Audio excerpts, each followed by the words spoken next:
Bem, então vamos continuar. Vamos falar agora, concluir esse capítulo de pontos de Jacobi falando de pontos conjugados, tá certo? Que vocês vão ver daqui a pouco que está relacionado com as singularidades da aplicação exponencial. Tá? É um conceito muito importante em geometria.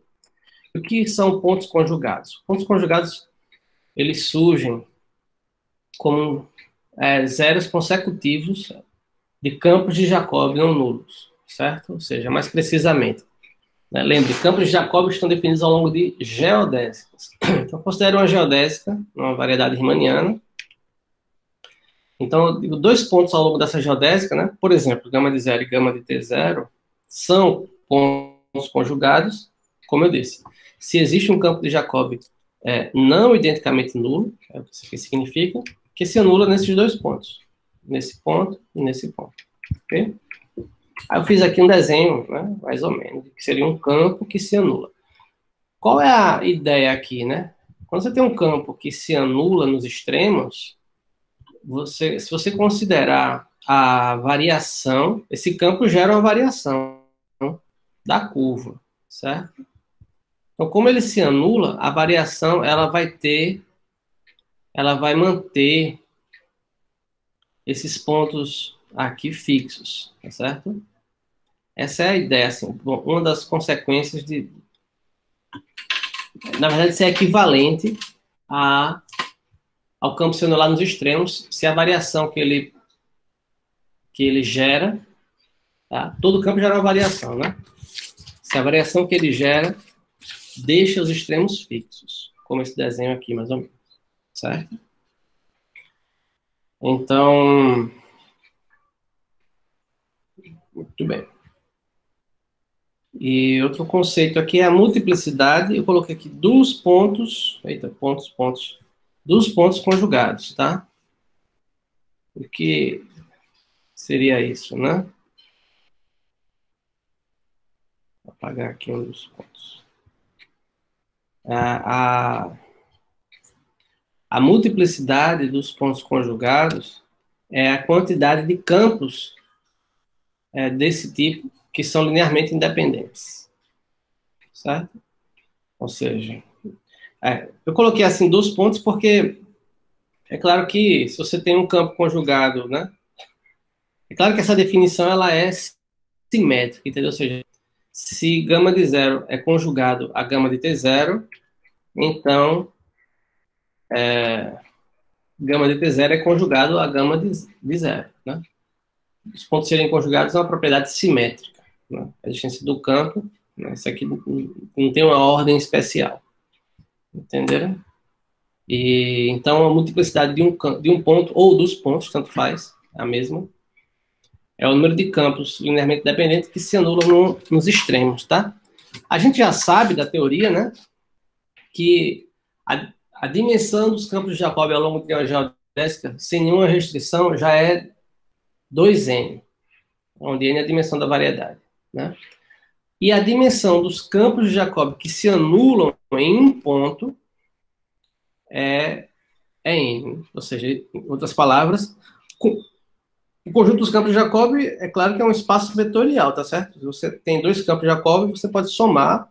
Como a equação de Jacobi é uma equação linear, os campos que satisfazem a equação, entende? Forma um espaço vetorial, né? Que seria como conjunto de soluções de uma equação linear homogênea, ok? Ou seja, como se fosse o núcleo de um certo operador. Isso é um espaço vetorial. O conjunto dos campos de Jacobi formam um espaço vetorial, né, de dimensão 2n, se você não impõe nenhuma restrição. Se você olha os campos que se anulam, né, o que é que determina a dimensão? Vocês lembram? O que determina a dimensão dos campos de Jacobi é o valor do campo num ponto, por exemplo, 0, e o valor da derivada num ponto. Isso aqui são elementos do espaço tangente. Isso aqui é um elemento do espaço tangente, isso aqui é outro elemento do espaço tangente. Certo? Então, são dois vetores. Aqui você tem, digamos assim, né, n possibilidades linearmente dependentes, aqui você tem mais n possibilidades linearmente independentes. Por isso dá 2n. Uma vez que você fixa uma das condições, por exemplo, assim, aí sobram n condições, né? Que correspondem ao valor de j' de zero. Certo? Só que aí tem um detalhe que nós vimos, né? Tem dois campos especiais, que é o campo, tem um campo gama-linha, que é um campo especial, e o campo T gama-linha, que é outro campo especial, né? São dois campos que são assim, como é que fala? Esses campos, estão na mesma direção do gama-linha, né? Então, não geram uma variação própria, poderia dizer. Então, o que acontece? Esse campo daqui, ele é um campo que se anula, né? Em T igual a zero, ok? Aí, só que ele não se anula mais, porque gama-linha nunca é zero uma geodésica. Certo? Uma geodésica, a não ser que a geodésica seja constante, mas eu não vou considerar isso, tá? Então, se a geodésica não é constante, isso aqui tem sempre norma diferente de zero, constante. Então, isso aqui nunca é zero. Então, esse campo de Jacob está contado aqui, ele está contado aqui, nessa conta, ele se anula, mas ele não se anula nunca mais. Certo? O que é que isso significa? Bom, se você vai olhar agora para a multiplicidade é a quantidade de campos de Jacob, ok, linearmente dependentes, que se anulam nesses dois pontos, né? Seria a multiplicidade dos pontos conjugados. Ora, por essa observação, seria no máximo n. Mas por essa observação, esse aqui é um dos campos que se anula, que está contado aqui, mas que não se anula nunca mais. Então, você tem que retirar essa. Então, a multiplicidade vai ser no máximo n menos 1. Tá bom? Muito bem. Exemplo da esfera, tá? A gente vai ver na próxima aula que a esfera de raio 1 tem curvatura seccional, aqui é a curvatura seccional, tá? Constante igual a 1. Tá? Então, nós já vimos também quem são as geodésicas da esfera. Eu parametrizei a geodésica aqui nos reais, tá ok? Então, quais são os grandes círculos? Você, né, começa aqui de um ponto, vai para o grande círculo. Como a esfera tem raio 1, se ela estiver parametrizada pelo comprimento de arco, tá bom? Posso supor isso. Então, como a esfera tem raio 1, o comprimento da geodésica até aqui vai ser π. Aí ela continua, vem para cá, π, né? Então, o comprimento aqui são 2π. Aí repete, tá? Essa geodésica, ela fica dando voltas nela mesma, infinitamente, para frente e para trás. O domínio dela é todos os reais. Ok? Beleza. Muito bem. Eu vou chamar de P o ponto gama de zero. Tá? Aí o que acontece? Por exemplo, gama de π é menos P. Gama de 2π, não sei se dá para ver bem, é P de novo. Voltou para cá. E por aí. Né? Ela é periódica, essa geodésica. Quando ela se repete várias vezes. Bom, nós vimos o seguinte. Se você escolher aqui um campo qualquer no espaço tangente, tá? Esse é o campo W. Um vetor W no espaço tangente em P, você pode considerar, né, o transporte paralelo de W, tá? Isso aqui eu vou chamar de WT. Então, para cada vetor aqui no espaço tangente, você considera esse transporte paralelo. Vamos supor que esse vetor ele é unitário. Eu não coloquei não, mas... Certo? Vamos supor que esse W ele é unitário.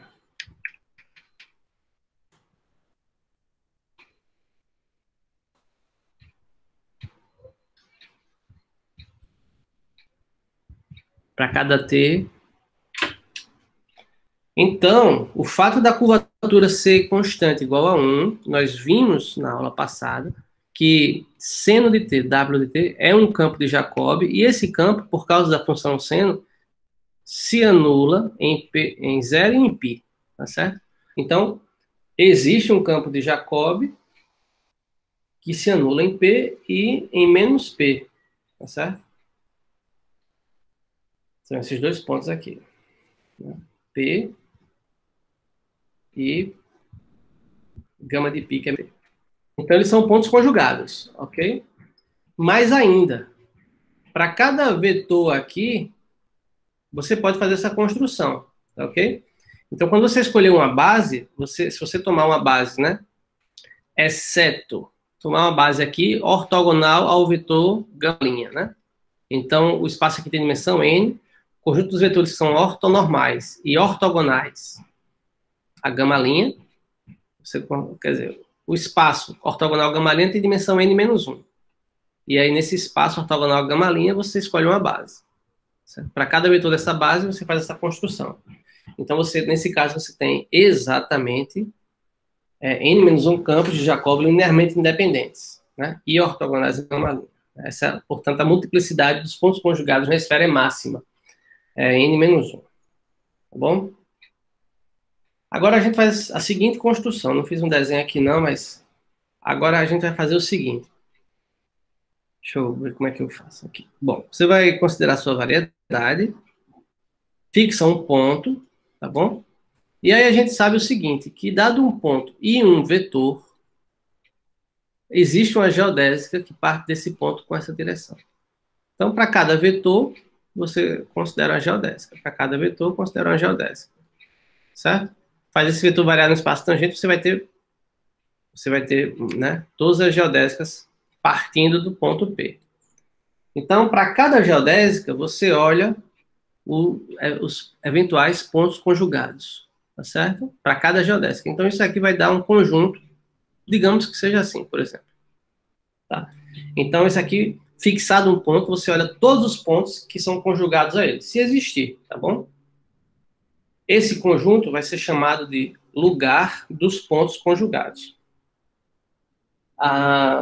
Enfim, a nossa teoria, né, antigamente se estudava, as coisas vinham muito, era tudo feito em latim, né? Vocês sabem disso, né? Na época do Gauss, por exemplo. Então, até pouco tempo atrás, a gente ainda tinha... Isso é muito forte, né? Então, a gente chama muito de cut locus, que seria a tradução de lugar dos pontos em latim. Lugar dos pontos. Esses conjuntos são importantes. Mas a tradução em português é cut locus. Então, o conjunto dos pontos que são conjugados ao P dado, certo? Aí, essa aqui vem uma tradição antiguíssima aí. Lugar dos pontos conjugados. E a anotação para esse conjunto vai ser essa, tá? Então, o que nós acabamos de ver, por exemplo, é que na esfera acabamos de ver que o cut locus de cada ponto é o seu antípoda. Ou seja, o cut locus é formado só por um ponto, que é o seu antípoda, né? E, por exemplo, no RN, vocês lembram lá dos exercícios? Eu vou deixar como exercício, mas eu vou provar daqui a pouco. No RN, o conjunto dos campos de Jacobi, os campos de Jacobi que se anulam no ponto, eles não se anulam nunca mais, tá certo? Vocês podem ver isso pela equação. Certo? Ou seja, no RN, dado um ponto, o cut locus vai ser vazio. Só que isso, na verdade, é uma propriedade mais geral. Isso é o exercício 3 desse capítulo. É muito mais geral, não precisa ser o RN, não. Pega qualquer variedade riemanniana. O RN, a gente sabe, atenção, gente, o RN, nós vimos que o RN, a curvatura, o tensor de Riemann é identicamente nulo, tá? Em particular, a curvatura seccional também é identicamente nula, tá certo? Que é meio que uma restrição disso aqui, digamos, certo? Então, tem curvatura seccional nula, o RN. Esse exercício aqui é o exercício do Manfredo, exercício 3 desse capítulo, é muito mais geral. Tem uma variedade riemanniana, suponha que a curvatura seccional dela é menor ou igual que zero. Então, isso aqui embarca o RN, embarca outras variedades, tá? Contém, né? Essa classe contém o RN e outras variedades. E aí, nesse caso, quando isso acontece, o conjunto do cut locus sempre é vazio. Tá certo? Ou seja, então, primeiro, aqui é uma conta, tá certo? Vou provar isso aqui em 2 minutos. Mas isso quer dizer também para a gente o seguinte, que esse cut locus, ele surge naturalmente em curvatura positiva. Tá? Depois eu ainda vou reforçar mais essa informação, tá certo? Ou seja, em curvatura menor ou igual que zero, o cut locus é vazio. E outra coisa, tá? Essa afirmação ela vai ser usada lá na frente, daqui a algumas aulas, no teorema de Hadamard. É muito importante. Muito bem, então como é que a gente prova esse exercício? Exercício 3 de Manfredo. A variedade riemanniana com curvatura menor ou igual que zero, o conjunto dos pontos conjugados a um ponto, de qualquer ponto é vazio, tá bom? Você faz o seguinte, pega uma geodésica partindo do seu ponto, gama, e suponha, por absurdo, que existe um campo de Jacobi não identicamente nulo, ok? Ao longo de gama, que se anula nesse ponto e se anula em outro ponto lá na frente. Digamos, em T0.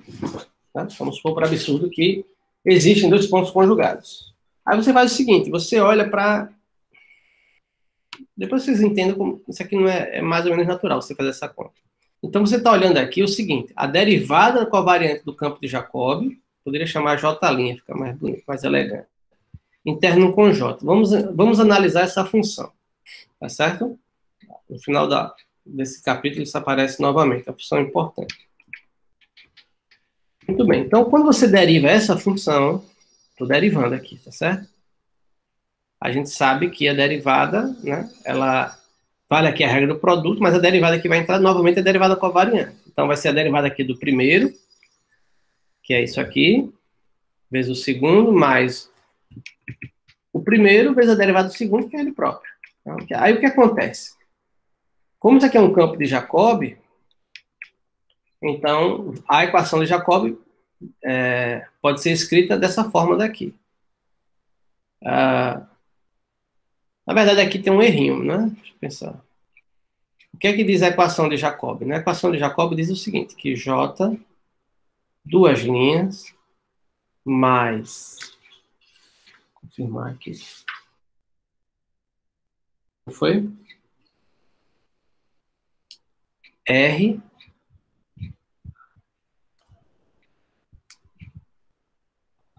gama linha J gama linha é igual a zero, tá certo? Deixa eu corrigir isso aqui. Pensei nisso depois. Deixa eu refazer isso aqui.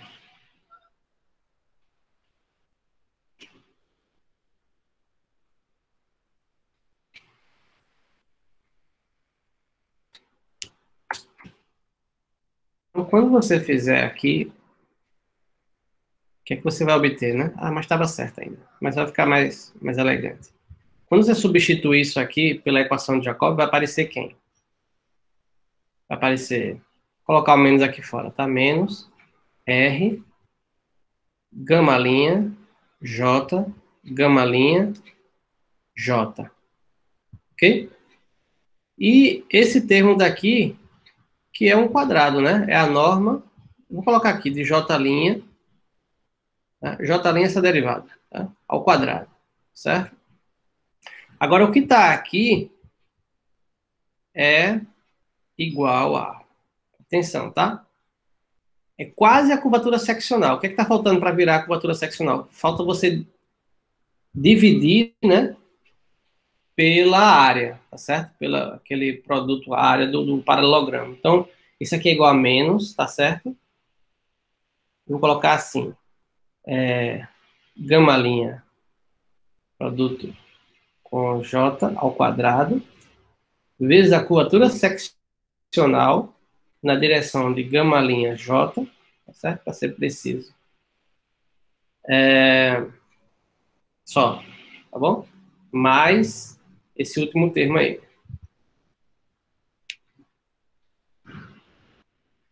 Agora, o que é que está acontecendo, né? Isso aqui é maior ou igual que zero. Isso aqui tem um quadrado, né? Isso aqui é maior ou igual que zero, isso aqui é maior ou igual que zero. Eu estou supondo que a curvatura seccional ela é menor ou igual que zero, tá certo? Então, esse menos aqui, vezes a curvatura seccional, fica maior ou igual que zero. De forma que esse termo tudo é maior ou igual que zero, isso aqui é maior ou igual que zero, tudo isso aqui é maior ou igual que zero. Tá? Agora está mais certinho, digamos assim. Certo? Muito bem. Enfim, o que estava escrito dava certo se a gente estivesse supondo que gama ela é parametrizada pelo comprimento de arco e o campo de Jacobi é ortogonal a gama. Tá bom? Mas não precisa supor. No caso, já é assim. O fato é que essa derivada é maior ou igual que zero. Então, essa função, né? Essa função, ela é uma função crescente. né? Você tem uma função, para facilitar, eu chamei essa função de h. Essa função é uma função real, tá certo? Ela pega um t, calcula isso aqui em t, omiti aqui, mas calcula em t, como eu fiz aqui. O valor, isso aqui é um número para cada t. Então, é uma função, digamos assim, de R em R, do intervalo 0a em R. E aí, essa conta aqui de cima está dizendo que a derivada dessa função, né, é maior ou igual que zero. Perdão. Maior ou igual que zero. Aqui. Dava certo também se fosse menor ou igual, mas tudo bem. O fato é que é maior ou igual que zero. Tá? Então, você tem uma função que ela é monótona, digamos, não decrescente, mas que ela se anula em dois pontos. Né? Se anula porque tem só o j aqui. Eu estou supondo que, por absurdo, que o j se anula no zero e em t0, tá certo? Dois pontos distintos. Então, você tem uma função, qual a ideia, né? Você tem uma função, vamos lá, análise, é diferenciável, tá? Essa função é diferenciável. Ela se anula no ponto, é diferenciável. Se anula no outro ponto, e ela é monótona, não decrescente. Né? Então, isso não pode acontecer. Ela só pode ser identicamente nula. Tem várias maneiras de você verificar isso aqui. Por exemplo, o teorema de Rolo. Certo? Mas a função monótona não decrescente, que se anula em dois pontos, né, distintos, só pode ser a função constante nula. Tá certo? Muito verificou que essa função aqui ela é identicamente nula. Ora, mas essa função ela aparece naturalmente quando você deriva essa função aqui, a função j interno j, ou norma de j ao quadrado. Né? Quando você deriva essa função, não é? Vai dar duas vezes isso aqui. Mas a gente acabou de ver que isso aqui é identicamente zero. Então, significa que essa função ela é constante. Ela é constante e se anula em um ponto. Então, ela tem que ser identicamente nula. Uma contradição. Tá certo? Então, não existe contradição porque a gente tem que supor que o campo ele é não identicamente nulo na definição de pontos conjugados. Okay? Então, absurdo. Se você supuser que existe um campo não nulo, que se anula em dois pontos distintos, e a curvatura é menor ou igual que zero, você chega no absurdo. Então, isso não pode acontecer. Não existe pontos conjugados. O conjunto dos pontos conjugados é sempre vazio. Né? Então, esse é o caso do Rn, por exemplo. Vocês podem ver de outra forma. E também o espaço hiperbólico, tá? A gente vai ver depois o espaço hiperbólico tem curvatura constante negativa. Aí eu coloquei aqui um resultado de dois artigos de pesquisa, tá certo? Mais ou menos recentes, a gente considera recente, mas do Liang Zhang, de 1996. Eles mostraram esse resultado, que se uma variedade riemanniana, suponha que ela não tem pontos conjugados, e suponha que a curvatura de Hit é maior ou igual que zero. Então, a curvatura de Hit tem que ser igual a zero. Ok? E depois o Sérgio Mendonça e o Detang Zhu, eles melhoraram esse resultado em 2000, mostrando que basta que isso aconteça em um ponto. Entendeu? Suponha que você tem uma variedade sem pontos conjugados e que a curvatura de Hit é maior ou igual que zero em um ponto. Então, ela é identicamente nula em toda a variedade. Certo? Melhoraram um pouco o resultado. Tem outras versões também. Então, esse outro resultado também reforça o fato da existência de pontos conjugados quando a curvatura necessariamente tem que ter lugares onde ela é positiva. Tá certo? Um outro exercício que vocês podem imaginar é o seguinte, por exemplo, o paraboloide. O paraboloide é uma superfície de rotação, né? A rotação de uma parábola, dimensão 2 mesmo. Então, o paraboloide tem pontos conjugados, tá certo? Porque a curvatura dele não é identicamente nula. Existem pontos conjugados, mas, por exemplo, o centro do paraboloide não é difícil de ver que não tem nenhum ponto conjugado a ele. Ou seja, os pontos conjugados que vão existir no paraboloide são pontos, sei lá, assim, entendeu? A geodésica vem aqui, a outra geodésica vem por aqui. Mas esse ponto aqui, a base do paraboloide, digamos assim, vértice, não sei, ele não tem pontos conjugados a ele, tá certo? Tem várias maneiras de a gente verificar isso também. Lá na frente a gente vai ver também que a existência de pontos conjugados tem a ver com o fato da geodésica deixar de ser minimizante. Entende? Por exemplo, no caso da esfera, fica mais ou menos claro, né? Ou seja, a geodésica ela tem o menor comprimento até aqui. Se você passar desse ponto, continua sendo a geodésica, mas ela não tem o menor comprimento. O menor comprimento seria essa outra, digamos assim, essa outra geodésica aqui. Ai, Jesus.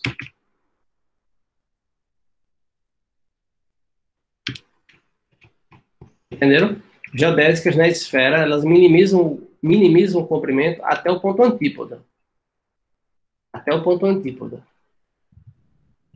Então, a gente vai ver depois que os pontos conjugados existem até onde a geodésica minimiza. Entenderam? Então, por exemplo, a maneira de você ver que esse vértice do paraboloide não tem nenhum ponto conjugado, porque as geodésicas, elas minimizam para sempre aí, nesse ponto. Muito bem. Aí eu coloquei aqui um exemplo, nem salvei. Aqui, esse aqui, fácil vocês acharem na internet, conjunto dos pontos conjugados de um elipsoide geral, tá? Porque um elipsoide geral, para mim, é um elipsoide que não é de rotação, ok? Ou seja, quando você tem a equação x2 sobre a2, certo? Você tem aqui um elipsoide. x2 sobre a2 mais y2 sobre b2 mais z2 sobre c2 igual a 1, onde a, b e c, por exemplo, são distintos. Posso supor que é assim. Se dois são iguais, aí fica o elipsoide de rotação, né? Certo? Nesse caso aqui, geral, tem um nomezinho, esqueci o elipsoide assim, genérico. Aí, tipicamente, o conjunto dos pontos conjugados forma assim, tipo um quadrilátero, entendeu? Com esses vértices aqui. Esses aqui são conjuntos dos pontos conjugados a um dos vértices do elipsoide, certo? Não sei provar isso, é clássico isso. Mas dá para encontrar na internet. Ok. Aí, qual a relação que isso tem com a aplicação exponencial, né? Aí é essa proposição aqui que vai ser útil depois também. Então, ao longo de uma geodésica, tá bom? Digamos que o ponto Q igual a gama de T0 é conjugado ao ponto P, que é o gama de zero. Se somente se, atenção, tá? O vetor V0 igual a T0 gama linha de zero é um ponto crítico para aplicação exponencial. O que significa isso, né? Eu tenho uma aplicação F, digamos que eu tenho uma aplicação de uma variedade em outra, né? De uma variedade em outra. Então, a diferencial de F é uma aplicação em um certo ponto do espaço tangente no espaço tangente. É isso? Então, ou seja, a definição que vem do Rn a gente aplica aqui. Essa aplicação aqui, ela é, atenção, ela P é um ponto crítico, tá certo? P é crítico.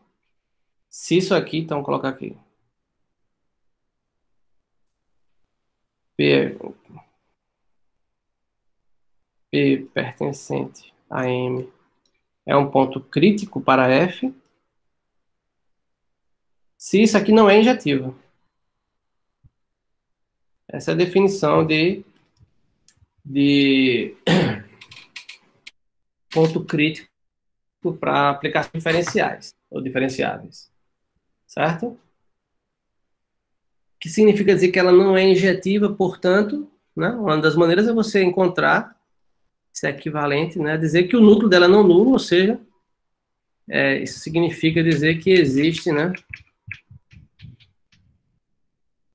existe V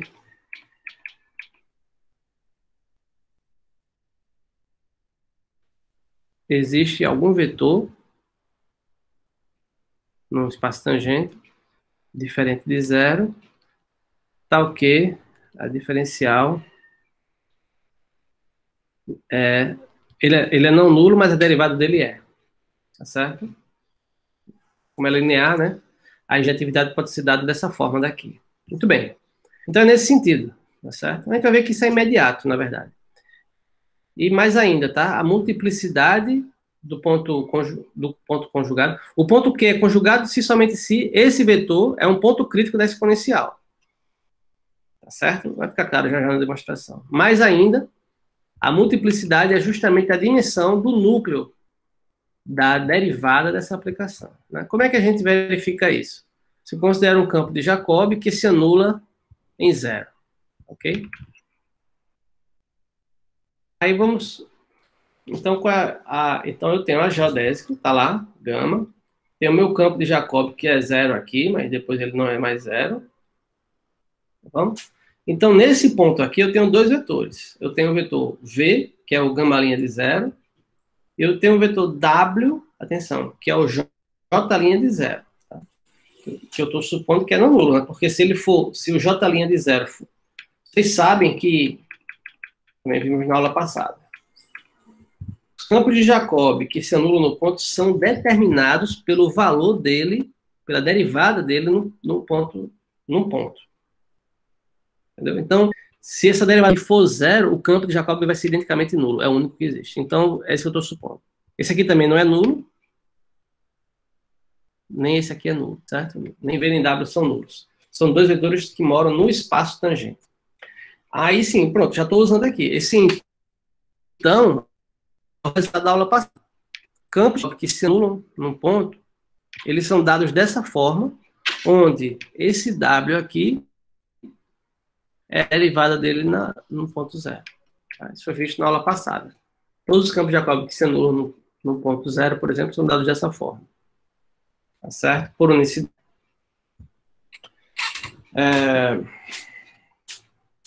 Bom. Agora, com a definição. O ponto Q, isso aqui agora é a definição, tá?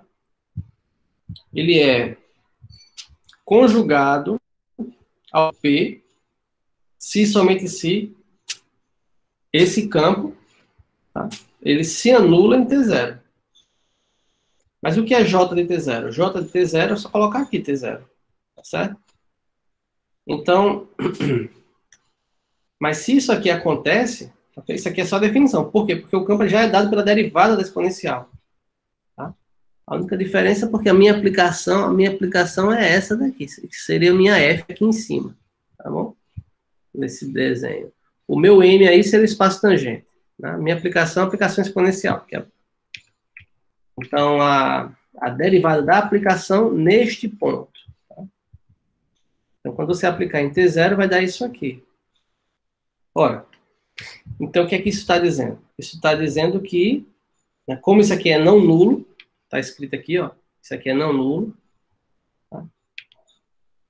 Então, isso aqui é diferente de zero, eu estou achando um vetor não nulo no núcleo dessa aplicação, da derivada.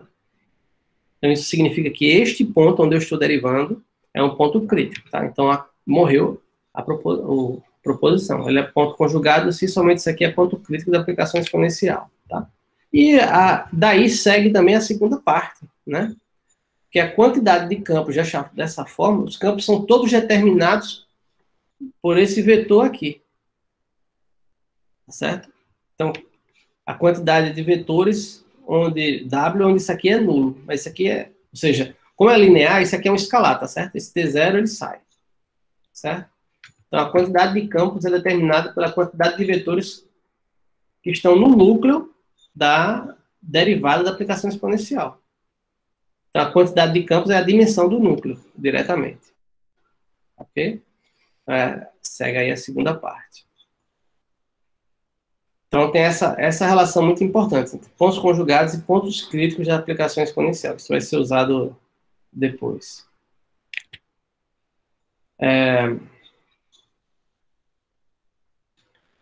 Bom, agora, para finalizar essa parte de pontos conjugados, temos alguns resultados, digamos assim, técnicos que vão ser usados depois também, tá bom? Esses são todos mais ou menos simples.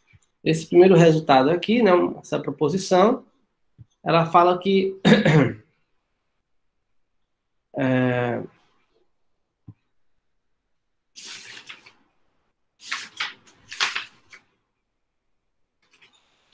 coisa. Muito bem. Se você tem um campo de Jacobi ao longo da geodésica, você pode estudar essa função, que é o produto interno do campo com a direção gama-linha, tá certo? Vamos estudar essa função aqui. Então, essa função é sempre dada dessa forma daqui, ó. Digamos assim, linear, como a gente estuda funções lineares, digamos, na escola, tá? Da forma AT mais B. Essa função aqui depende linearmente de T, tá? Linear em relação a T. Quem é o A? O A é esse coeficiente, e quem é o B é esse coeficiente. Como é que eu acho, né? Eu até falei, né? Na escola, como é que a gente encontra esses coeficientes? Você deriva, né? Como é que eu mostro que uma função f de x, prova que uma função f de x é da forma ax mais b, né? Vamos lá. Deriva a função. Aí, enfim, eu devia ter feito de outra forma, mas estou seguindo o Manfredo para não dar erro, né? Eu não estou derivando bem a função, estou derivando a função, atenção, j', gama'. Isso aqui, no fundo, é a derivada segunda dessa, entenderam? Isso é para encontrar o primeiro coeficiente. Deixa eu fazer assim, então. Né? Se eu tenho f, atenção, f de x igual a x mais b, se somente se, f', né? Na verdade é assim, né? Uma função f de x é igual a f' de 0, x mais f de 0. Concordam? Se somente se, f' de x é constante e f, duas linhas de x, é 0. Né? Se somente se também. Então, no fundo, é isso que a gente está fazendo aqui. A gente deveria ter feito dessa forma daqui. A gente deriva duas vezes essa função, tá? Deriva duas vezes essa função. Agora, vejam bem. Aqui tem um abuso de notação, tá? Essa derivada aqui, a gente até então estava denotando assim, ddt, tá certo? Por exemplo, j', gama', certo? Aí vale a derivada do produto, né? Então, vai ser a derivada do primeiro, a derivada covariante, vezes o segundo, mais o primeiro vezes a derivada do segundo, entendeu? Essas derivadas aqui são sempre as derivadas covariantes. A gente introduziu essa notação aqui na aula passada. E aí o fato de gama ser uma geodésica nos diz que essa derivada aqui é 0. Né? Então, essa derivada dá só esse primeiro termo. E, muito bem. Então, é só derivar o j. A segunda parte é 0. Agora a gente usa a equação de Jacobi, como a gente acabou de usar aqui em cima. Tá? Isso aqui vai dar essa curvatura daqui. Só que nesse caso, em cima a gente está multiplicando por j, tá? Aqui está sendo gama'. Então vai ficar o tensor curvatura na direção gama', j, gama'. Né? Isso aqui vem da equação de Jacobi. Produto interno com gama'. Agora, quando você tem um tensor de Riemann, tensor curvatura, com dois termos iguais, consecutivos assim, isso aqui é 0, né? Pelas simetrias do tensor de Riemann. Tá certo? O fato desses dois estarem iguais aqui garante que isso é 0. Então, essa derivada é 0. Tá bom? Então, essa função ela é constante. Se ela é constante, por exemplo, ela é igual ao valor dela no ponto 0, por exemplo. Aí. Então, agora eu vou derivar a minha função aqui que eu tenho. Quando eu derivo essa função uma vez, né, aí dá justamente esse termo daqui. Ou seja, uma folha daqui escondeu foi a derivada segunda. O que está por trás aqui é a derivada segunda. Então, novamente, quando você deriva, tá certo? A derivada do primeiro vezes o segundo, tá aqui. O primeiro vezes a derivada do segundo, que é 0, porque é geodésica. Então, dá só esse termo, que a gente acabou de ver que é constante. Bom? Então, se isso aqui é constante, é porque essa função, se eu tenho uma função cuja derivada dela é constante, é porque a função ela é linear, né? Ela é essa constante que você encontrou, é o coeficiente, mais o valor dela em algum ponto, no zero, por exemplo. Tá bom? Essa é a conclusão da proposição direta. É só derivar, essencialmente. Corolário dessa proposição. Veja bem, não tem nenhuma hipótese no campo de Jacobi, tá bom? Ele não precisa se anular. É completamente geral. A gente está dado um campo de Jacobi qualquer, a gente está olhando para essa função daqui. Está mostrando que essa função é dada dessa forma daqui. Depende linearmente de t. Ora, imagine duas funções, então esqueça tudo isso, tá? Imagine que a função da forma, digamos, vou colocar aqui, assim. Você tem a função, ela é da forma a t mais b. Se tiver outro campo de Jacobi, vai ser da forma a tio t mais b tio, tá? Então, dois campos de Jacobi, para dois campos distintos, esta função, para uma vai ser assim, para outra vai ser, sei lá, assado. Ok? Então, o que acontece? Para dois campos de Jacobi distintos, essas funções elas podem até se encontrar num ponto. Mas se elas se encontram em dois pontos, como é que duas funções lineares se encontram em dois pontos? Esse é o corolário, tá? Como isso aqui é uma função linear em T, uma função linear em T, tá certo? Aliás, é o mesmo campo aqui. Elas nunca coincidem, tá certo? Se isso acontecer... Aliás, só tem um jeito de isso acontecer, né? Na verdade, essa análise aqui é outra. Essa análise aqui é assim, essa função, ela é linear. Ok? Essa função é linear em T. Agora eu estou dizendo que ela tem dois valores iguais. Então ela é linear e ela tem dois valores iguais. A única função linear que tem dois valores iguais é a função constante. Ela é constante, significa que ela não depende de T. Tá certo? Então, se isso aqui acontece, se essa função coincide em dois pontos, ela não depende de T. Portanto, se o J de zero for zero, ela vai ser identicamente nula, né? Por quê? Porque se ela não depende de t, não tem esse termo. Ela é constante, igual isso aqui. Se o j de zero for zero, então ela vai ser, essa função aqui vai ser nula, tá? De novo, esse resultado vai ser usado lá na frente, tá? Por isso que ele está aqui bem explícitozinho, esse corolário. Outro corolário. Suponha que o campo de Jacobi se anula no zero. Bom, então o corolário aqui é o seguinte, é um campo de Jacobi que se anula no ponto, então vale que J' de zero é ortogonal a gama' de zero, se somente se o próprio campo ele é ortogonal a gama' de zero ao longo da geodésica, tá? Particular, né, como para campos que se anulam no zero, eles se anulam no zero, por exemplo, eles são determinados pelo valor de J' de zero, né? Então, são todos determinados, já vimos isso. Então, o espaço dos campos de Jacobi, que se anulam no zero e são ortogonais à gama' de zero, também tem dimensão n-1, que é justamente a dimensão do espaço, do subespaço no espaço tangente, que é ortogonal à gama', ou seja, dimensão n-1. A demonstração é bacana desse resultado, certo? Aliás, não, ali é outra proposição.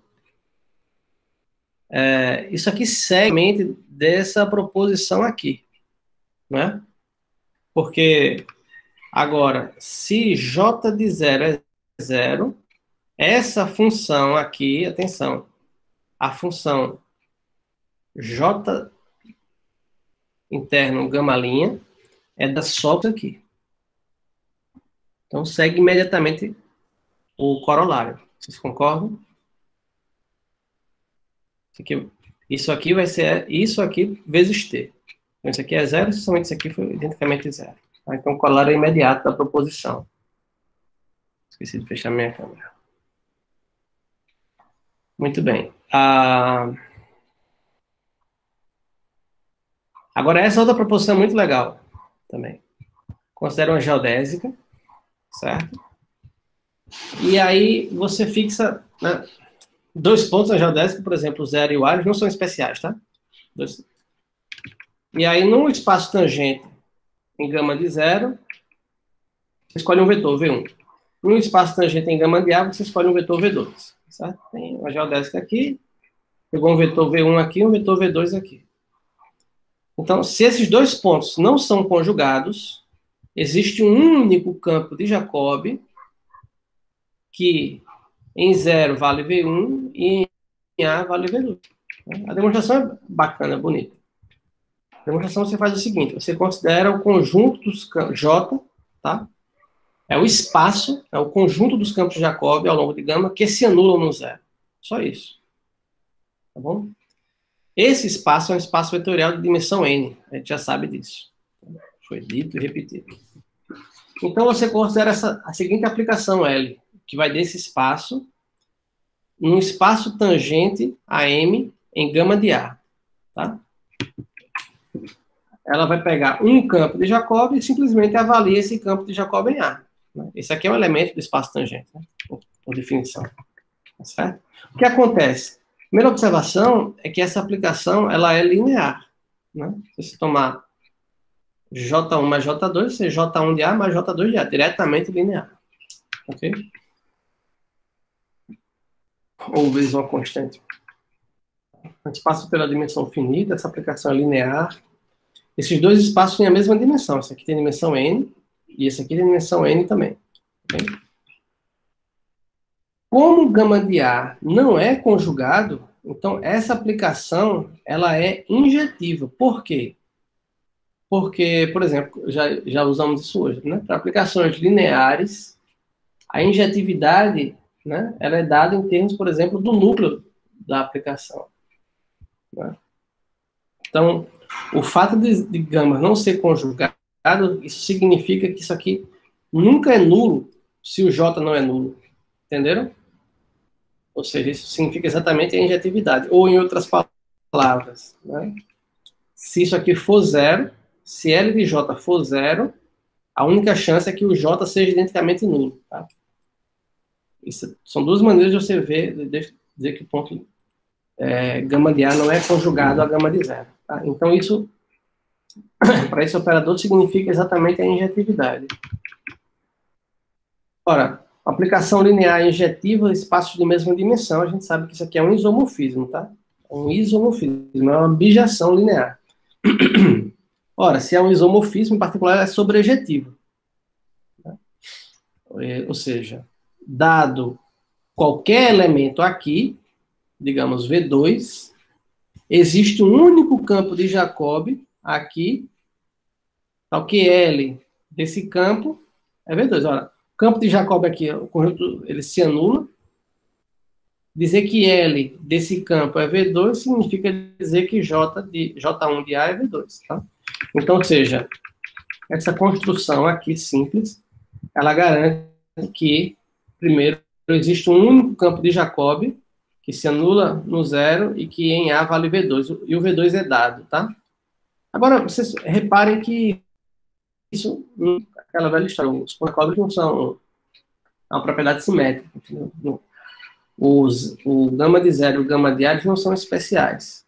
Então, você pode fazer a mesma construção ao contrário e garantir, né, de maneira análoga, que existe um único campo de Jacobi, chamado de J2, que em A vale 0 e em 0 vale V1. Da mesma forma, tá certo? Então, o campo que a gente está procurando é a soma desses dois campos, que por linearidade é um campo de Jacobi, e em A vai valer V1, em 0, perdão, vai valer V1, e em A vai valer V2.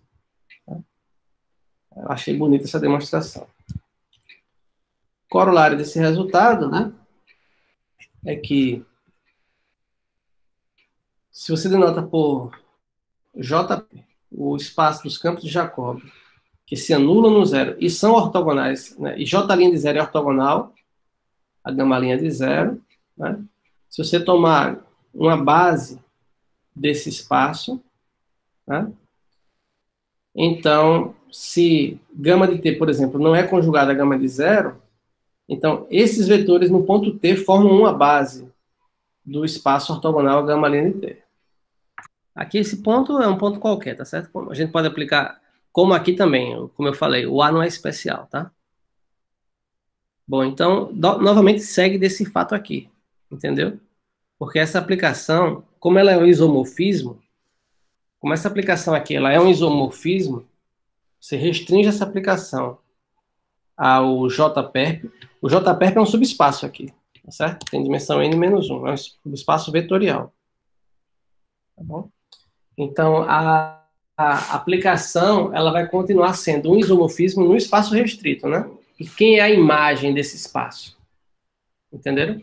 Pelo resultado anterior, a imagem desse espaço é exatamente o conjunto dos campos que são ortogonais à gama-linha de T, entendeu? Ou seja, isso aqui é equivalente, dizer que o próprio campo é ortogonal à gama-linha de T é equivalente a dizer que o J' de zero é ortogonal à gama-linha de zero. Então, essa condição aqui garante que os campos são ortogonais à gama-linha de T para todo T, tá certo? Então, a aplicação restrita a esse espaço, a imagem dela, tá certo? Para um ponto fixado, vai ser o conjunto J dos valores, todos eles ortogonais à gama-linha. Entenderam? Então, esse espaço aqui ele tem dimensão n-1, e esse espaço aqui também tem dimensão n-1. Significa que ele leva base em base. Aplicação linear, então, o isomorfismo linear leva base em base. Isso aqui é uma base desse espaço, então a imagem vai ser uma base desse espaço aqui. Tá? Porque essa aplicação L restrita esses espaços a um isomorfismo linear. Tá certo? Então, isso conclui o capítulo aqui de campos de Jacobi. E para esse capítulo eu estou deixando os dois exercícios aqui, o 5 e o 6. Vocês podem olhar todos, recomendo fortemente, como eu já disse antes. E esses dois aqui são para entrega no dia 2 de junho, tá bom? A princípio. Muito bem, eu vou iniciar então agora o próximo capítulo, que é um capítulo chamado Imersões Isométricas. Num certo sentido, esse capítulo ele tem que ser um pouquinho natural para a gente, porque, digamos assim, ele é inspirado em toda a teoria de superfícies no R3, tá certo? Só que aqui a gente vai colocar o caso geral. Tá? Ou seja, a gente vê aqui as definições gerais, tenta entender, e depois isso aqui ajuda até a entender o caso de superfície no R3 também, tá bom? Posteriormente. Então, como é que a gente começa aqui as coisas? A gente começa assim. Eu considero uma imersão isométrica de uma variedade riemanniana, M, de uma variedade riemanniana, M barra. Tá certo? Necessariamente, como eu tenho imersão, essa dimensão aqui tem que ser maior. Tá certo? Eu vou sempre supor que esse M é maior ou igual que 1. Tá certo? Uma imersão isométrica. Porque se for 1, aí seria uma isometria, seria, por exemplo, uma aplicação, digamos assim, da esfera na esfera, do plano no plano, essencialmente, né? Seria uma isometria, tá certo? Então, vamos supor que o M é maior ou igual que 1. O quanto isso aqui passa de N é chamado de codimensão, ou seja, esse valor aqui é chamado a codimensão da imersão, tá certo?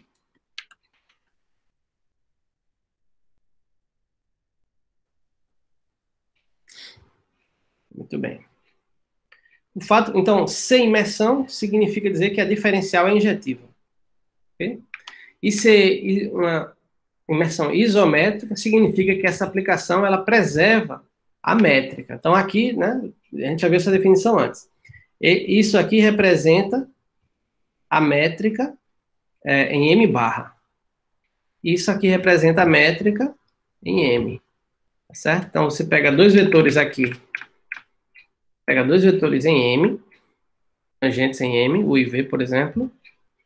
Aplica a diferencial nesses vetores, agora vão ser vetores tangentes a M barra, certo? Então, o valor do produto terno deles em M é o mesmo valor das imagens em M barra. Então, se isso é verdade para todo ponto e para todos os vetores, essa é uma imersão isométrica, né? A métrica é preservada pela aplicação. Um fato que a gente também deve ter mencionado é que toda imersão é localmente um mergulho, tá certo? Então, baseado nisso, ou seja, localmente não tem autointerseção, né? É uma aplicação não só diferencial injetiva, como ela própria é injetiva. A F é injetiva localmente. Tá bom? Então, baseado nesse fato, a gente considera, atenção, isso aqui é muito importante. A gente faz algumas identificações.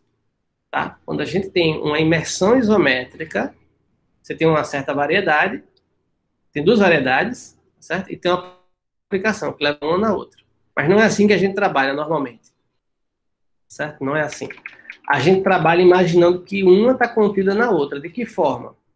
Você identifica o ponto que está em M com a sua imagem, que está em M barra, ou de uma forma mais geral, você considera M, né? A identificação é essa, tá? Identifica M com a sua imagem em M barra. Então, é como se agora a M fosse, essa identificação faz com que você olhar a variedade como sendo um subconjunto de M barra. E, consequentemente, o espaço tangente, que é a imagem da diferencial, você faz essa identificação e isso aqui naturalmente mora em TM barra, tá certo? Então, ou seja, por exemplo, no R3, vou dar um exemplo, tá ok? O exemplo seria o seguinte, você tem aqui, por exemplo, vou dar um exemplo, F, esse exemplo é legal, de R2 em R3. Atenção nesse exemplo, tá? F de XY, você vai levar em F de XY. Deixa eu pensar aqui, tá? Eu quero fazer a imersão do plano como sendo um cilindro. Como é que eu faço isso? Eu tenho aqui, então, a última coordenada eu vou levar em Y, tá certo? Já sei. Então, eu vou fazer assim, ó. Vejam se vocês já viram isso. Cosseno de X, seno de X, Y. Isso aqui é uma imersão do plano no R3 e a imagem é o cilindro. Vocês concordam? Não sei se ficou bem feito, mas diminui aqui. Você tem aqui cosseno de X seno de X, Y, tá certo? Isso aqui é, claro, o quadrado dessa quadra, mas o quadrado dessa coordenada dá 1. E essa aqui você está livre. Então, a imagem, então você está pegando o plano, atenção nesse exemplo, tá? Você está levando no R3, só que a imagem é um cilindro circular reto. Não é injetiva, concordo? Né? Porque, por exemplo, você vai pegar essa faixa aqui de 0 até π, aí vai dar uma volta.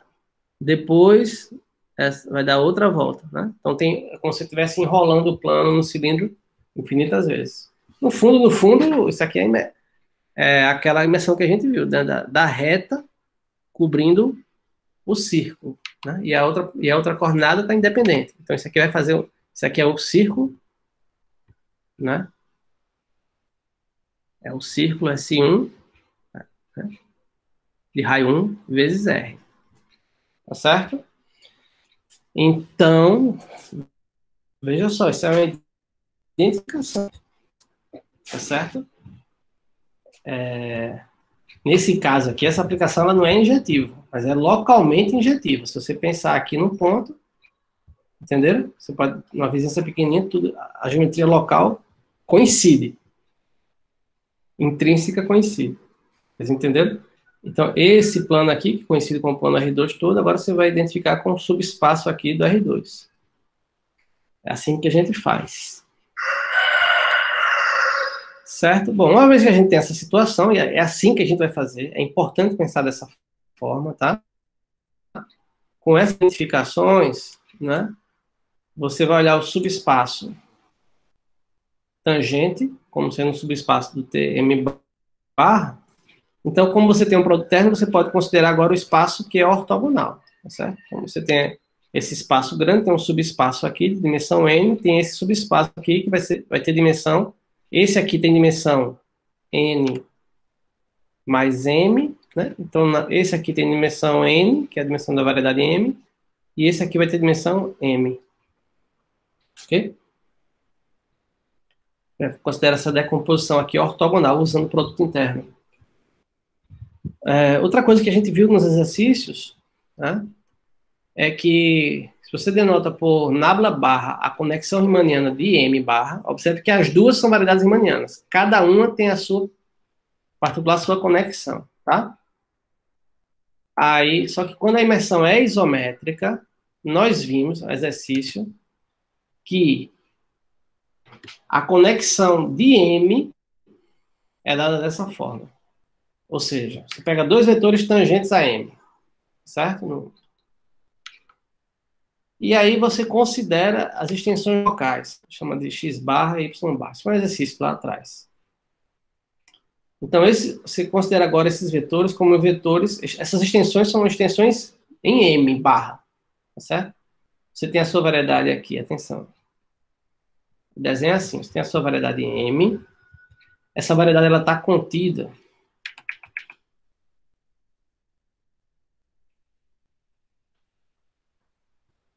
aqui é como se fosse a variedade M barra, tá certo? Dentro dessa variedade, você considera aqui uma variedade M, aqui imersa, certo?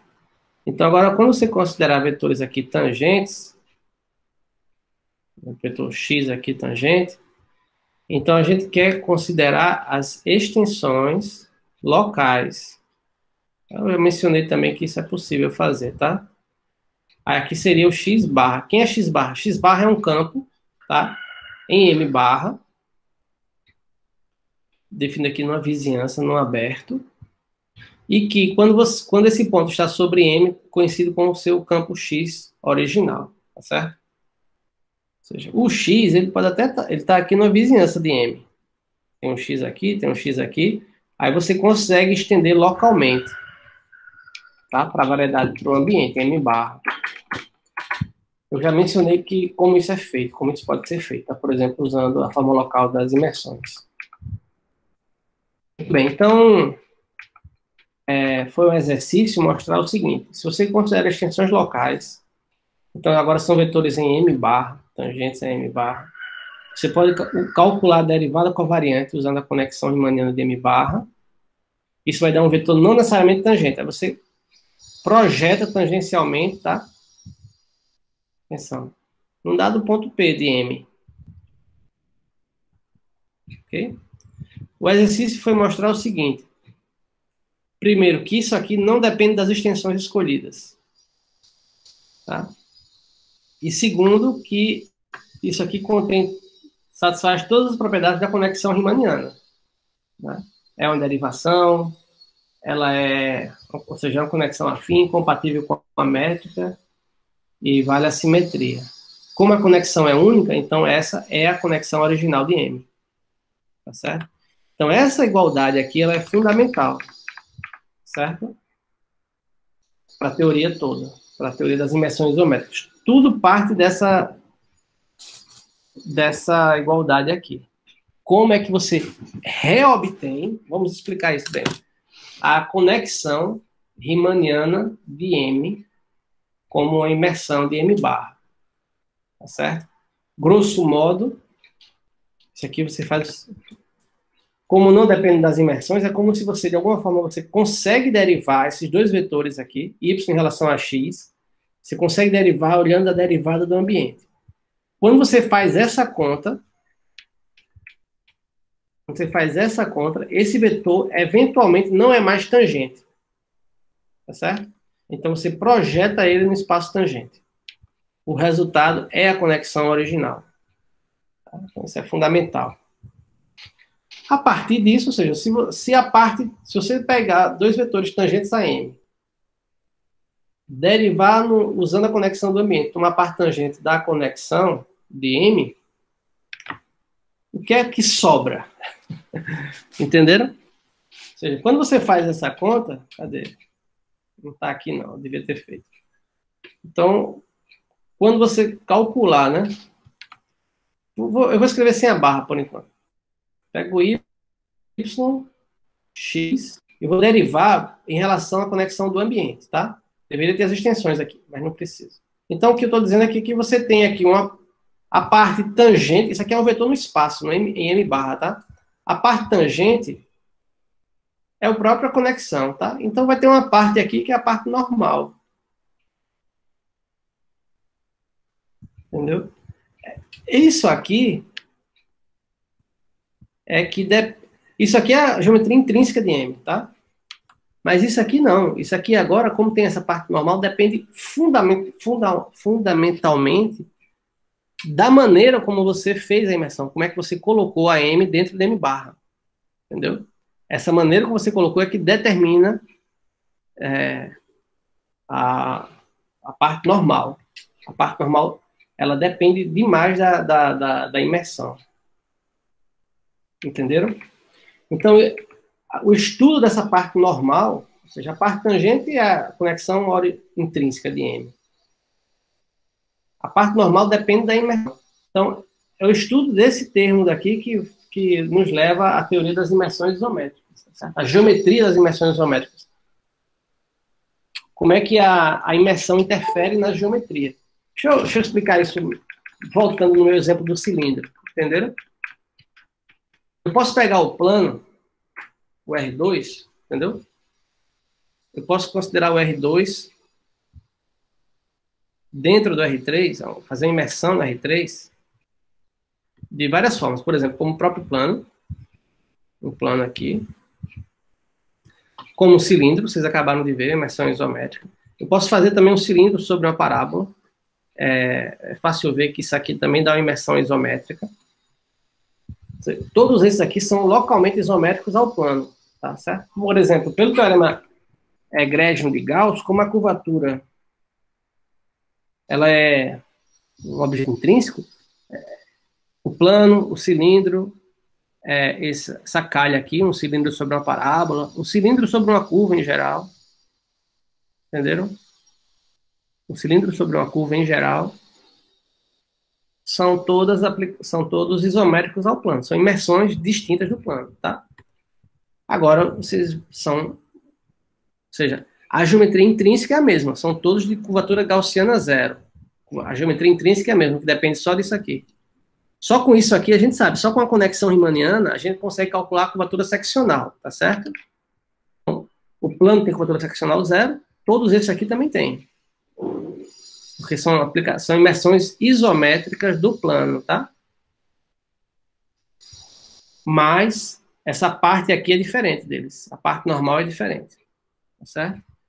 Então isso é uma outra maneira diferente de estudar a geometria. Tá? É a geometria extrínseca. Esse é o objeto das imersões isométricas. Eu vou deixar esses desenhos aí. Muito bem, então, essa parte normal, a gente vai chamar de segunda forma fundamental.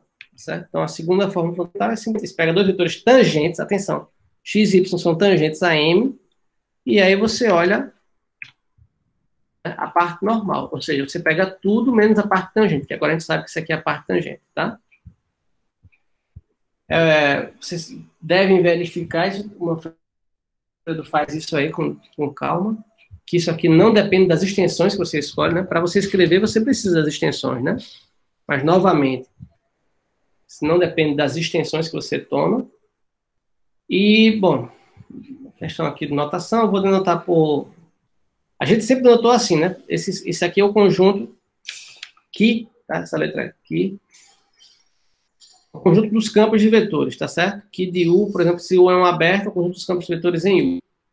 Agora, se U é um aberto de M, com esse perp aqui, eu denoto o conjunto dos campos aqui em U, mas que são normais a M, tá certo? Ou seja, o desenho seria mais ou menos assim. Aqui está o meu aberto, U. Aí eu poderia ter aqui o campo tangente, X. Aí esse X seria um campo tangente. A anotação é essa. Está definido aqui. Mas eu não estou querendo assim, não. Agora eu estou querendo o X-perp, o Q-perp, procurando os campos que são normais. Maior, menor, para baixo, para cima, não sei. Tá certo? Por todos esses campos. Novamente, é um espaço de dimensão infinita. Eu quero só... Ou seja, agora isso aqui faz sentido, né? Está em M barra, tá? Muito bem. Então, usando essa notação, a segunda forma fundamental, ela pode ser vista como uma aplicação assim. Você pega vetores tangentes, né, localmente, né? E leva no vetor normal, né? Dado dessa forma. Tá certo? Aí a proposição aqui é o seguinte. Essa aplicação, ela é bilinear, ou seja, ela é linear em cada coordenada. E ela é simétrica. Ou seja, B de x, y, simétrica significa que B de x, y é igual a B de yx. Essa demonstração, eu vou pular, ela depende simplesmente desse fato aqui, que essa construção ela não depende das extensões que você toma, tá certo? Então, você só faz mais ou menos jogar com isso, as extensões. Vocês olham também, qualquer dúvida vocês me falam. Mas eu vou pular essa demonstração, certo? Então, ela é linear, tem um F aqui. Essa parte aqui é fácil, esse F sai, mas se você multiplicar F pelo campo Y também, um pouquinho mais de trabalho, bom? E a linearidade, a simetria segue do fato que você pode trocar a ordem dos campos de Jacobi usando o colchete de Lie, né? Certo? Eu jogo com isso também. Muito bem. Como ficou ruim aqui. Aqui é um pouquinho de notação, tá certo? Eu vou denotar por eta. Aqui, um vetor num espaço ortogonal a M, tá certo? Ou seja, esse eta, ele é um vetor normal a TPM, ortogonal a TPM. Digamos aqui a minha variedade M. Por exemplo, tá? Se fosse uma curva em R3, tá? Então, aqui está o meu ponto P. Aqui o vetor, o espaço tangente seria uma reta, né? O espaço ortogonal aqui seria um plano, entenderam? Né? Ortogonal ao vetor tangente. Então, esse eta seria qualquer vetor aqui, serviria. Tá certo? Então, é isso que eu estou fazendo. Então, aqui é o significado, né? Ele é perpendicular a qualquer vetor tangente a M, tá bom? A pena que ficou ruim essa página. Bom, quando você fixa um vetor normal, você pode olhar a segunda forma, digamos assim, restrita a esse normal, tá certo? Então, a gente vai definir agora isso aqui uma forma quadrática, H eta. Estou usando a notação do Manfredo, tá? Não acho que seja... Poderia ser um pouquinho diferente, mas tudo bem. Mas para cada eta dessa forma, vetor normal, você pode considerar isso aqui, ó. Seria B de x, y interno eta. Tá certo? Então, novamente, né? Isso aqui vai ser linear, vai ser bilinear e vai ser simétrico, porque B é simétrico, tá? Ou de outra forma, você pode olhar para essa forma quadrática aqui, chamada 2 eta. Isso aqui é um 2 em algoritmo romano, tá? Para um vetor x, vai ser o h de xx, essencialmente, tá? E, por fim, o S eta é a aplicação linear associada a essa quadrática daqui. Ou seja, o S eta é uma aplicação do espaço tangente ao espaço tangente que satisfaz essa igualdade aqui. Para você definir a aplicação, basta você definir o valor da imagem, o produto interno com qualquer y, tá certo? Isso aqui você define como sendo o H eta de xy, aparentemente o produto interno de B de xy com eta. Atenção! Tudo isso pode ser chamado de segunda forma fundamental, depende do autor. Para mim tudo vai ser segunda forma fundamental. Tudo depende essencialmente da parte normal da derivada covariante. O que é que a gente está fazendo aqui, por exemplo? Aqui, o H é simplesmente essa parte normal na direção do vetor eta. Tá certo? Aqui, esse 2 é a mesma coisa, só para vetores iguais. E a aplicação é a linear associada, certo? A aplicação linear, o operador linear associado à forma quadrática. Qualquer um desses aí tem 4, né? Tem um B, tem um H Tem o 2i e tem o s. Qualquer um desses eu posso chamar de segunda forma fundamental, tá? Depende dos. Vocês vão perceber que não tem problema, não.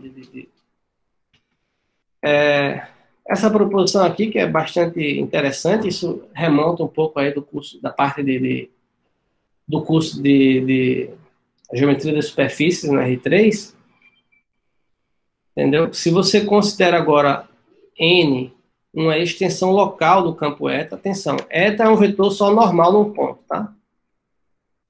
Tem um ponto aqui, P, peguei um vetor normal, eta. Agora eu estou chamando de N maiúsculo, seria uma extensão de eta ao ambiente, ok? Preciso fazer isso para calcular essa derivada daqui, derivada covariante no ambiente. Então, essa proposição vai dizer o seguinte, que essa aplicação linear, S eta, aqui, eu não defini ela explicitamente, não, eu defini assim, não foi?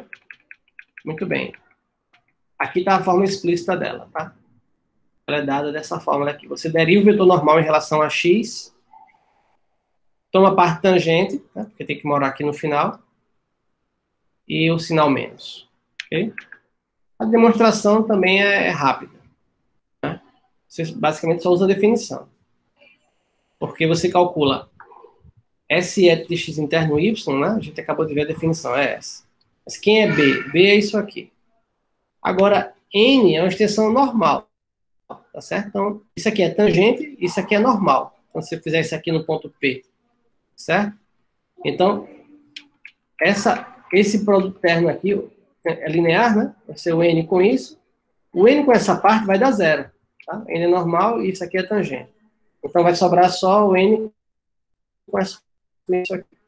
Agora, essa derivada daqui, eu uso a simetria da métrica. Então, isso aqui vai ser x barra derivando y barra com n, menos y barra derivando o n com x, tá certo? Usando a simetria da métrica. Só que, novamente, o n é normal e o y é tangente. Então, se eu fizer isso no ponto P, isso aqui dá zero. Tá? Sobra só isso aqui. Bom, eu só reescrevi aqui de outra forma. Agora, esse produto terno, como o y é tangente, eu posso tomar aqui a parte tangente. Então, como o y agora, eu tenho que isso aqui, S eta x interno y é igual a menos essa derivada interno y para qualquer y. Ora, isso significa que S eta x é igual a isso daqui, como a gente queria provar. Bom, rapidinho aqui eu vou terminar. Só dar aqui dois exemplos, tá certo? Primeiro, um exemplo geral, que seria o caso, a gente chama aqui hipersuperfície, quando a codimensão é exatamente 1, a gente vai chamar de hipersuperfície, tá? O nome tradicional. Então, nesse caso, né, o conjunto esse espaço aqui, ele tem dimensão 1, tá certo? Que é o espaço ortogonal ao espaço tangente. O espaço tangente tem dimensão n, o espaço tangente aqui tem dimensão n mais 1, então o espaço ortogonal vai ter dimensão 1. Aí, se eu suponho, por exemplo, que o eta ele é unitário, tá bom? Considero a aplicação associada, né? Vou chamar agora de segunda forma fundamental, associada a eta. A gente já viu que essa aplicação ela é simétrica, uma aplicação de espaço de dimensão finita, simétrica, então você consegue uma base que diagonaliza, tá certo? Vou chamar essa base aí de E1 E1. Os autovalores dessa aplicação, eles são as curvaturas principais, tá certo? Exatamente como a gente faz no geometria diferencial. Aqui só está numa variedade ambiente qualquer e dimensão qualquer também, tá? Então, são as curvaturas principais. Fiz uma observação aqui, né? Se você trocar, se vocês olham aqui a definição, se você troca eta por menos eta, vai mudar o sinal aqui, tá certo? Como é linear, vocês verificam que os autovalores, né, ou seja, as curvaturas principais vão mudar apenas de sinal, tá? Essa observação que eu fiz aqui. Você mudar o vetor normal,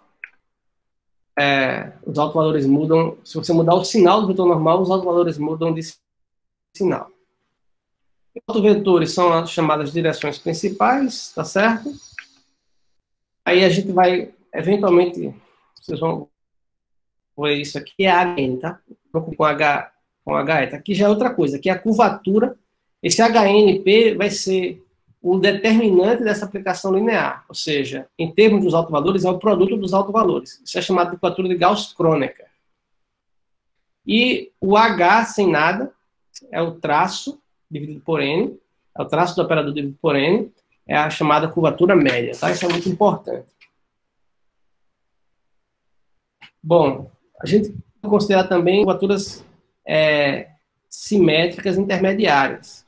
Você pode considerar as combinações, soma de combinações, combinação 2A2, combinação 3A3, tá certo? Chamadas curvaturas HR, por exemplo. Mas essas duas são as principais. H2 também é importante. Pronto, e para fechar, a gente vai particularizar isso aqui agora. Não é nenhum exemplo, isso aqui é mais parte da teoria, tá? O exemplo real é isso aqui, é a esfera. Vamos calcular as curvaturas da esfera. Aí eu coloquei aqui para ficar um pouquinho diferente do Manfredo, com raio R, tá certo? Então, tudo que a gente precisa, se vocês prestarem um pouco de atenção, a gente precisa do vetor normal e depois derivar o vetor normal, tá certo? Então, na prática, né, a gente normalmente faz assim, ó. Você considera a esfera, ok? De raio R. Então, eu vou definir para cada ponto da esfera um vetor normal. Ora, o próprio vetor posição da esfera, ele é ortogonal à esfera, tá certo? Ele e qualquer múltiplo dele. Tradicionalmente, vocês vão entender depois, aliás, já, a gente considera como vetor normal menos o P, tá certo? Como o raio aqui é R, eu vou querer ele unitário, então eu vou dividir pela norma dele, ou seja, dividir por R. Essa é a minha aplicação. Agora prestem atenção. Na prática aqui. Essa aplicação, ela está definida em todo o RN, entendeu? Não só sobre a esfera. Então, ou seja, naturalmente, isso aqui já, a extensão natural para o RN mais 1, é ela própria. Né? É claro que essa aplicação vai ter um probleminha na origem, tá certo? Então, mas a gente não se preocupa, porque a gente quer uma extensão local. Então, aqui na vizinhança, você define ela dessa forma, entendeu? Já está aí a extensão local do N. Então, na prática, o que a gente faz?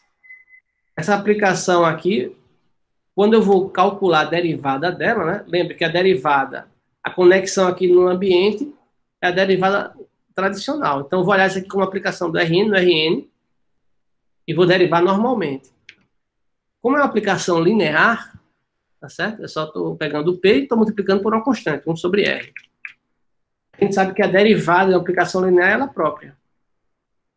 Tá certo? Portanto, como aplicação, a diferencial da aplicação dessa aplicação normal é isso daqui. Agora, a minha segunda forma eu defini como sendo menos a derivada do normal. Entendeu? Então, esse menos cancela, vai ficar assim. Então, que aplicação é essa? É a aplicação 1 sobre R vezes a identidade. Todos os autovalores são iguais a 1 sobre R. Então, essas são as curvaturas principais da esfera. Então, por exemplo, a curvatura média é a média de constantes, que é ela própria. A curvatura Gauss-Kronecker é 1 sobre R elevado a N. Tá ok? Muito bem. Vou finalizar a aula por aqui. A gente continua para terminar esse capítulo na próxima aula.